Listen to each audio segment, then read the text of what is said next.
तो सिर्फ 1 घंटे 44 मिनट की मूवी आउटफिट कमाल की मूवी है। इस मूवी में सिर्फ एक अकेला बंदा सिर्फ अपनी एक शॉप से एक ही रात में एक पूरी माफिया गैंग को खत्म कर देता है। सो प्लीज सब्सक्राइब कर लो, थोड़ी सी मेहनत तो लगी है बनाने में, कर लो सब्सक्राइब, क्या जाएगा। वीडियो देखना पूरी बहुत मस्त है। तो मूवी शुरू होती है एक टेलर शॉप से, जहाँ हम एक टेलर को देखते हैं जिसकी ये शॉप होती है। उसका नाम होता है इंग्लिश। स्टार्टिंग में ही वॉइस ओवर हमें सूट कैसे बनता है वो प्रोसेस समझाती है। वॉइस ओवर कहती है कि सूट बनाने में 4 फैब्रिक कॉटन, सिल्क, अस्तर और ऊन 8 अलग अलग हिस्सों में काटी जाती है। इस मूवी में ये वॉइस ओवर समझना जरूरी है, जो हमें एंड में समझ आता है। सूट के प्रोसेस में 228 स्टेप्स होते हैं। टेलर अपनी शॉप खोलता है, अंदर जाकर चाय बनाता है और सूट बनाना शुरू करता है। पहला स्टेप नाप लेना। इसमें यह जानना जरूरी है कि पहनने वाला शख्स कौन है। तभी हम उसकी रिसेप्शनिस्ट को देखते हैं, वो भी शॉप पर आई होती है। वॉइस ओवर में वो कहता है कि अपने कस्टमर के बारे में, कस्टमर की बॉडी लैंग्वेज के बारे में, क्या वो कमजोर है, उसके कंधे झुके हुए हैं, और या फिर वो आत्मविश्वास कॉन्फिडेंस से भरपूर है। वो क्या पसंद करता है, कस्टमर कैसा दिखना चाहता है, उसकी असलियत क्या है।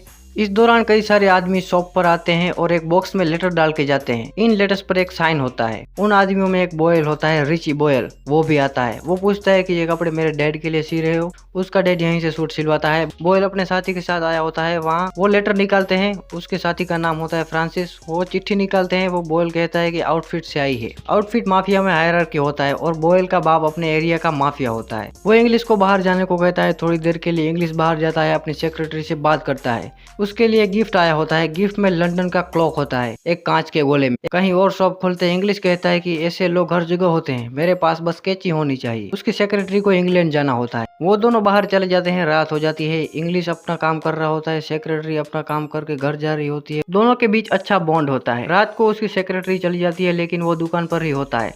तभी रात में उसकी दुकान जलने का उसको सपना आता है। रात को कई दुकान में आता है। बॉयल और उनकी सेक्रेटरी होते हैं। उन्हें नहीं पता होता कि इंग्लिश दुकान पर है। इंग्लिश उन्हें देख रहा होता है, सुन रहा होता है। रिची फ्रांसिस के बारे में बोलता है कि उसने मेरे पापा के लिए 6 गोलियां खाई है। तभी इंग्लिश के हाथ से कुछ गिर जाता है। वो उन्हें सुनाई देता है, तो वो अंदर जाके देखते हैं तो इंग्लिश सोने की एक्टिंग करता है। वो दोनों चले जाते हैं। इंग्लिश वॉइस ओवर में कहता है कि दूसरा कदम है ड्रॉ करना। कैसे ड्रॉ किया जाता है, ये कितना इंजॉयबल होता है। लोग अभी भी आते हैं और उस बॉक्स में लेटर डाल के चले जाते हैं। रिची वापस आता है, लेटर बॉक्स में लेटर निकालता है।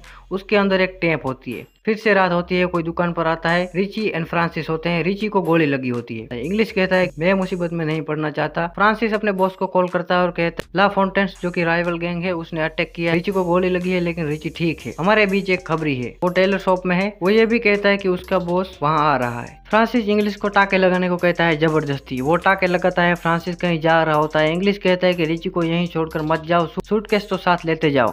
लेकिन रिची चला जाता है, कुछ भी साथ लेके नहीं जाता। सूटकेस के अंदर एक टेप होती है। उस जमाने में हाल ही में इन्वेंट हुई थी टेप रिकॉर्डिंग। किसी ने खुफिया माइक लगाया होता है, किसी खबरी ने। फ्रांसिस इस टेप का रिकॉर्डर लेने गया होता है, क्योंकि उसको ये टेप सुननी होती है और उसको पता लगाना होता है कि कौन खबरी है हमारे बीच। रिची ठीक हो जाता है। टाके लगाने के बाद वो इंग्लिश को कहता है थैंक यू। इंग्लिश और रिची बात करते हैं दोनों। इंग्लिश कहता है कि मैं ही खबरी हूँ आपका, आपकी फैमिली के नजदीक मैं ही हूँ और मैं ही हूँ वो रैट। लेकिन इस पर रिची हंसता है तो इंग्लिश भी हंसता है। इंग्लिश कहता है कि मैं एक कटर हूँ, मैंने इसी की ट्रेनिंग ली है। वो कहता है कि ब्लू जींस की वजह से यहाँ आ गया। इंग्लैंड में वॉर की वजह से लोग अच्छे कपड़े अफोर्ड नहीं कर पा रहे थे। ब्लू जींस का फैशन आ गया था, इसलिए मैं यहाँ आ गया। और 2 सीन साइमल्टेनियसली चलते हैं। एक में फ्रांसिस वापस आ जाता है। वहाँ इंग्लिश रिची को भड़काता है कि वही खबरी हो सकता है। दोनों के बीच कंफ्यूजन पैदा करता है। दोनों को ऐसा भटकाता है कि दोनों एक दूसरे पर शक करने लगते हैं। एक को लगता है सामने वाला गद्दार है, दूसरे को लगता है ये गद्दार है। फ्रांसिस को टेप लेके जाना होता है। रिची मना करता है, लेकिन बॉक्स के अंदर टेप नहीं होती। दोनों पूछते हैं कि टेप कहाँ है। दोनों गन फाइट पर उतर आते हैं। फ्रांसिस उसे गले में गोली मार देता है। रिची मर जाता है। भी उनका बॉस आ जाता है। रिची की लाश को वो एक बॉक्स के अंदर डाल देते हैं। उसका बॉस आता है, पूछता है कि मेरा बेटा कहाँ है। तो फ्रांसिस कहता है कि रिची तो आपके पास आया, आपको ढूंढने निकला है वो। उसका बॉस कहता है कि टेप उठाओ, चलो हमें उसके पास जाना है। फ्रांसिस कहता है टेप तो रिची ले गया। बॉस फोन करता है, रिची को ढूंढने को कहता है। हर 15 मिनट में फोन करने को कहता है वापस। फ्रांसिस उसे ढूंढने जाता है। बॉस वहीं रुकता है, देखता है कि रिची का जैकेट तो यहीं है। इतनी ठंड में वो बिना जैकेट के चला गया। उसे शक होता है। वो आउटफिट के बारे में बात करता है। वो सबसे बड़ी माफिया ऑर्गेनाइजेशन है। फ्रांसिस मेबल को ले आता है, जो कि इंग्लिश की असिस्टेंट है। उसका नाम है मेबल। उसके ऊपर वो गन तान देता है और पूछता है कि रिची के बारे में इसी को मालूम है। वो कहता है कि रिची उसके घर गया था, ये इसकी गर्लफ्रेंड है। वो उसे टॉर्चर करने जाते हैं। तब इंग्लिश कहता है कि मैं ये नहीं देख सकता, मेरी भी एक बेटी थी जो ब्लू जींस की वजह से मारी गई। मेरी बेटी आग में जलकर मारी गई शॉप में। तभी फोन आता है। फोन पर इंग्लिश कहता है हम सबको बहुत फिक्र हो रही थी। 20 मिनट में कोई एड्रेस देता है, वहां मिलने को कहता है। और ऐसा दिखाता है कि जैसे रिची फोन पर हो। बॉस वहां चला जाता है उस एड्रेस पर। फ्रांसिस वहीं रुकता है। फ्रांसिस असिस्टेंट पर गन तानता है। इंग्लिश कहता है कि रुको तुम, बॉस पर जानलेवा हमला होने वाला है। मेरी असिस्टेंट बताएगी ला फोंटेन्स को और ला फोंटेन्स जाके उनको मार देंगे और फिर तुम बॉयल गैंग के नए बॉस बन जाना। मेरी असिस्टेंट ही है वो रेट जो कि रिची के साथ सोती थी और सारी खबरें निकलवाती थी, और इसी ने ये माइक लगाया है यहाँ पर।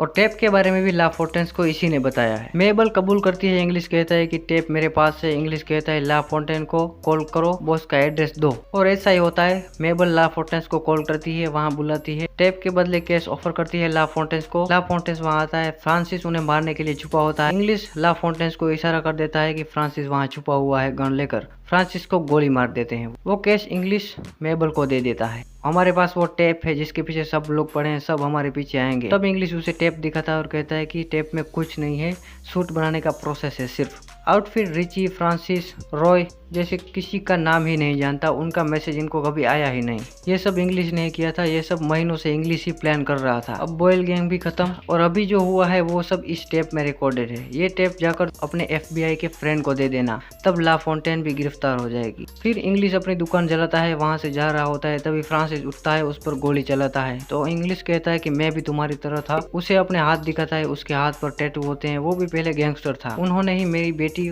और वाइफ को जलाकर मार डाला। ऐसी बातों ही बातों में वो फ्रांसिस के गले में चाकू मार देता है और अपनी दुकान छोड़कर निकल जाता है।